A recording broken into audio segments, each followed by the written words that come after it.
Hello everyone. ఇలాంటి మరిన్ని interesting informative videos కోసం మా ఛానల్ని సబ్స్క్రైబ్ చేసుకొని పక్కనున్న బెల్ ఐకాన్ని యాక్టివేట్ చేసుకోండి. వీడియోలోకి వెళ్లే ముందు కింగ్ నాగార్జున అండ్ నరసింహం బాలకృష్ణ వీళ్ళిద్దరిలో కూడా మీ ఫేవరెట్ హీరో ఎవరో, వీళ్ళిద్దరు ఫిల్మ్స్లో మీ ఫేవరెట్ ఫిల్మ్ ఏదో కింద కామెంట్స్లో మాకు తెలియజేయండి. మీ వంతు సపోర్ట్గా ఈ వీడియోని లైక్ చేయండి. కింగ్ నాగార్జున అండ్ నరసింహం బాలయ్య ఇద్దరు కూడా టాలీవుడ్లో టాప్ స్టార్స్లో ఒకరు అండ్ టాప్ స్టార్ ఫ్యామిలీస్ నుంచి ఎంట్రీ ఇచ్చినటువంటి హీరోసే. ఇద్దరూ కూడా వాళ్ళ కెరీర్ లో పీక్ స్టేజ్ స్టార్డమ్ ని చూసిన వాళ్ళే. ఇద్దరూ కూడా వాళ్ళ కెరీర్ లో ఎన్నో black busters and super hits ని కలిగి ఉన్నారు.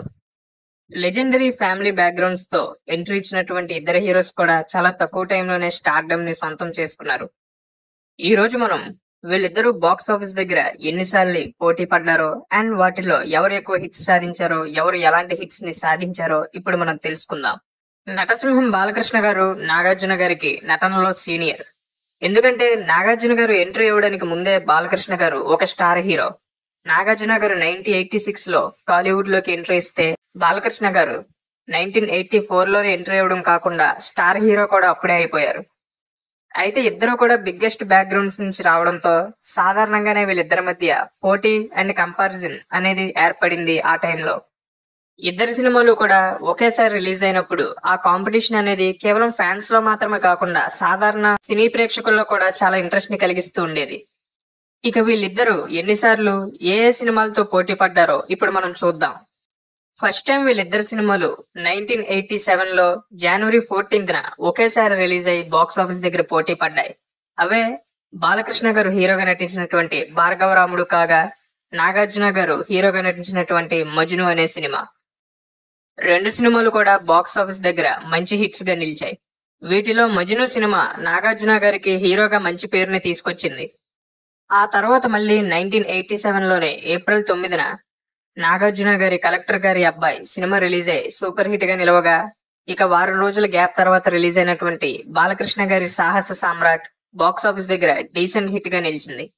ఇక అదే ఇయర్ నవంబర్ 12న రిలీజ్ అయినటువంటి నాగార్జున గారి కిరాయి దాదా సినిమా బాక్స్ ఆఫీస్ దగ్గర హిట్ గా నిలవగా, ఆ తర్వాత నవంబర్ 18న రిలీజ్ అయినటువంటి బాలకృష్ణ గారి భానుమతి గారి మొగుడు సినిమా బాక్స్ ఆఫీస్ దగ్గర ఫెయిల్యూర్ గా నిలిచింది.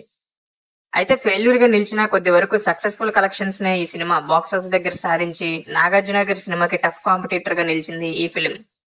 బాలకృష్ణ గారి బాక్స్ ఆఫీస్ స్టామినా అనేది ఫ్లాప్ సినిమాలతో కూడా హిట్ రేంజ్ కలెక్షన్స్ ని సాధించడం అనేది ఈ సినిమా అందరికీ ప్రూవ్ చేసిందనే చెప్పాలి. ఇక 1987లోనే ముందుగా జూలై 31న రిలీజ్ అయింది బాలకృష్ణ గారి రాము అనే సినిమా.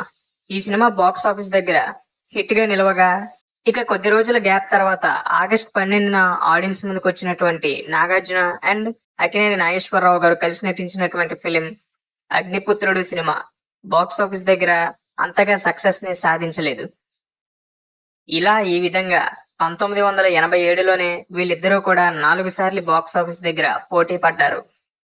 ఇక 1988లో మే 6న రిలీజ్ అయినటువంటి నాగార్జున గారి చిన్నబాబు సినిమా బాక్స్ ఆఫీస్ దగ్గర ఫెయిల్యూర్ గా నిలవగా, ఆ తర్వాత వారం రోజుల గ్యాప్ లో మే 11న ఆడియన్స్ ముందుకు వచ్చినటువంటి బాలకృష్ణ గారి తిరగబడ్డ తెలుగు బిడ్డ కూడా బాక్స్ ఆఫీస్ దగ్గర ఫెయిల్యూర్ గా నిలిచింది.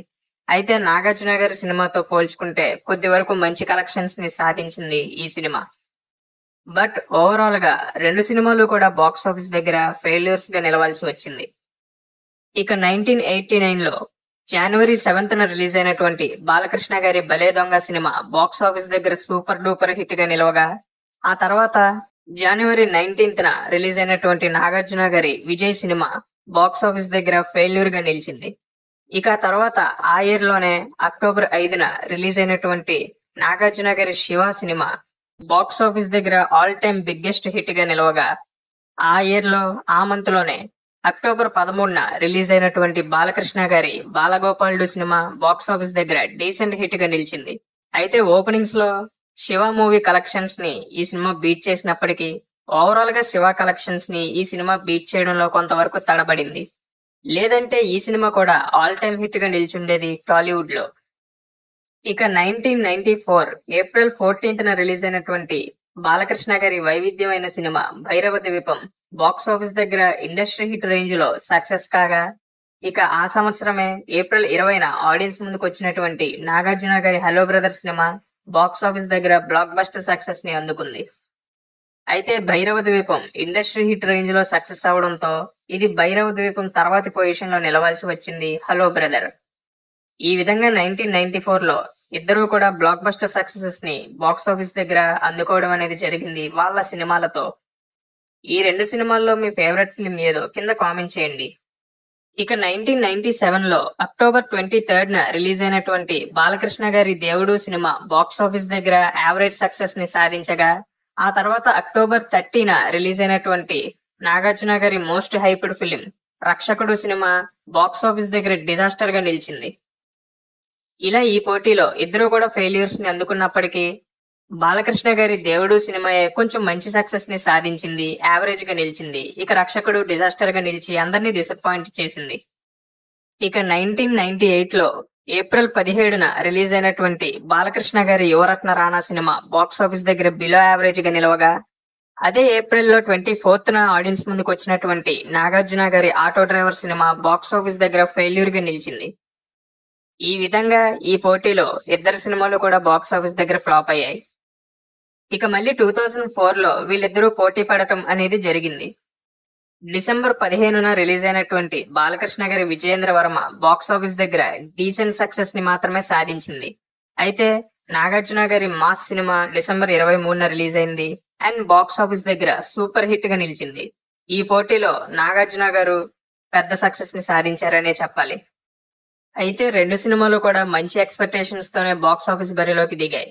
కానీ ఓపెనింగ్స్ లో బాలకృష్ణ గారి విజయేంద్ర వర్మ సూపర్ కలెక్షన్స్ ని సాధించి అందరినీ మెస్మరైజ్ చేసిందనే చెప్పాలి. అయితే ఓవరాల్ గా విజయేంద్ర వర్మ బాక్స్ ఆఫీస్ దగ్గర యావరేజ్ గా నిలవగా, మాస్ సినిమా సూపర్ హిట్ గా నిలిచింది బాక్స్ ఆఫీస్ దగ్గర. ఈ విధంగా 2004లో వీళ్ళిద్దరూ కూడా బాక్స్ ఆఫీస్ దగ్గర పోటీ పడ్డారు. ఇక 2012లో ఆగస్ట్ 30న రిలీజ్ అయినటువంటి బాలకృష్ణ గారి శ్రీమన్నారాయణ సినిమా బాక్స్ ఆఫీస్ దగ్గర యావరేజ్ గా నిలవగా, వారం రోజుల తర్వాత సెప్టెంబర్ 6న రిలీజ్ అయినటువంటి నాగార్జున గారి devotional film Shirdi Sai cinema box office దగ్గర ఇది కూడా యావరేజ్ గానే నిలిచింది. ఈ విధంగా ఇద్దరు సినిమాలు కూడా బాక్స్ ఆఫీస్ దగ్గర యావరేజ్ గా నిలిచాయి. అయితే ఇక్కడ కూడా బాలకృష్ణ గారే ఓపెనింగ్స్ లో మంచి కలెక్షన్స్ ని అందుకోవడం అనేది జరిగింది. దీనిపై మీ ఒపీనియన్ ని కింద కామెంట్ చేయండి. ఇక ఫైనల్ గా లాస్ట్ టైం వీళ్ళిద్దరూ బాక్స్ ఆఫీస్ దగ్గర పోటీ పడింది 2016లో రిలీజ్ అయినటువంటి డిక్టేటర్ వర్సెస్ సోగ్గాడే చిన్నినాయన సినిమాలతో. ఈ రెండు సినిమాలు కూడా మంచి ఎక్స్పెక్టేషన్స్ తో బాక్స్ ఆఫీస్ దగ్గర రిలీజ్ అయ్యాయి. అయితే Soggade Chinninayana movie positive talk తెచ్చుకొని ఫ్యామిలీస్ ని అట్రాక్ట్ చేసి సంక్రాంతి విన్నర్ గా నిలిచింది 2016లో. బాక్స్ ఆఫీస్ దగ్గర సూపర్ డూపర్ హిట్ గా నిలిచింది. ఇక డిక్టేటర్ కూడా మిక్స్డ్ టాక్ వచ్చినా సరే బాలకృష్ణ గారి స్టార్ పవర్ తో హిట్ రేంజ్ కలెక్షన్స్ ని అందుకొని ఓవరాల్ గా ఓకే అనిపించుకుంది. ఈ విధంగా ఇద్దరు కూడా బాక్స్ ఆఫీస్ దగ్గర ఇన్నిసార్లు పోటీ పడ్డం అనేది జరిగింది. ఎవరు ఏ ఏ సినిమాలతో పోటీ పడ్డారో, ఎవరు ఎన్ని సక్సెస్ని సాధించారో చూసారుగా. వీళ్ళిద్దరిలో మీ ఫేవరెట్ హీరో ఎవరో, ఈ మూవీస్ లో మీ ఫేవరెట్ ఫిల్మ్ ఏదో కింద కామెంట్ చేయండి.